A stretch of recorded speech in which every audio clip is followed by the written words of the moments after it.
Reveal అవుతాయి.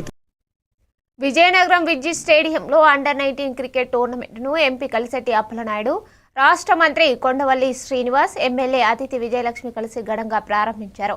MP toss వేసి మ్యాచ్ను ఓపెన్ చేయగా మంత్రి బ్యాటింగ్ చేసి క్రీడాకారులకు ఉత్తేజంనిచ్చారు. గ్రామీణ యువతకు అవకాశాలు కల్పించేందుకు ఈ టోర్నమెంట్ను 12 జట్లతో నిర్వహించనున్నట్లు ఎంపీ తెలిపారు. విద్యుత్ స్టేడియం అభివృద్ధి కోసం ఎమ్మెల్యే అభ్యర్థన మేర ఎంపీ ల్యాండ్స్ నిధుల నుంచి 10 లక్షలు కేటాయించారు. కార్యక్రమంలో జిల్లా క్రికెట్ అసోసియేషన్ ప్రతినిధులు, క్రీడాకారులు పాల్గొన్నారు.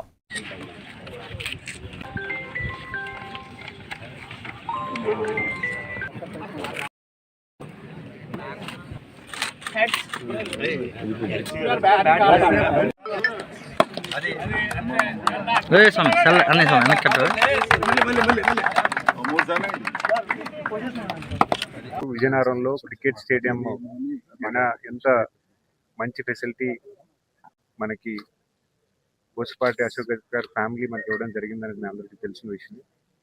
ఇక్కడ క్రికెట్ అసోసియేషన్ క్రికెట్ ఇంట్రెస్ట్ మీద అనేకమైనటువంటి టోర్నమెంట్స్ కండక్ట్ చేయడం జరుగుతూ ఉంటుంది. ప్రధానంగా ఒక మంచి ట్రైనింగ్ సెంటర్ ఉంటుంది. మంచి ప్లేయర్స్ కూడా ఇక్కడి నుంచి మనకి వెళ్ళడం జరిగింది.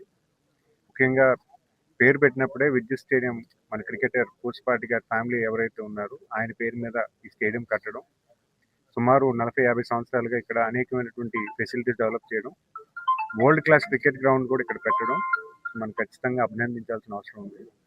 దీన్ని కూడా ఒక కార్పొరేట్ క్రియేట్ చేసి డొనేషన్స్ కలెక్ట్ చేసి ఆ డొనేషన్ మీద వచ్చినటువంటి ఇంట్రెస్ట్ మీద ఈ క్రికెట్ స్టేడియం అంతా కూడా మెయింటైన్ చేయడం జరుగుతుంది. సో ఇప్పుడు కూడా ఇక్కడ ఫెసిలిటీస్ డెవలప్ చేయడం, గ్యాలరీ క్రియేట్ చేయడం, ఇక్కడ ట్రైనింగ్ తీసుకున్నటువంటి పిల్లలకు కూడా ఇక్కడ హాస్టల్ క్రియేట్ చేయడం, సో ఖచ్చితంగా ఒక మంచి విషయాన్ని కూడా మీకు తెలియజేసుకుంటాం.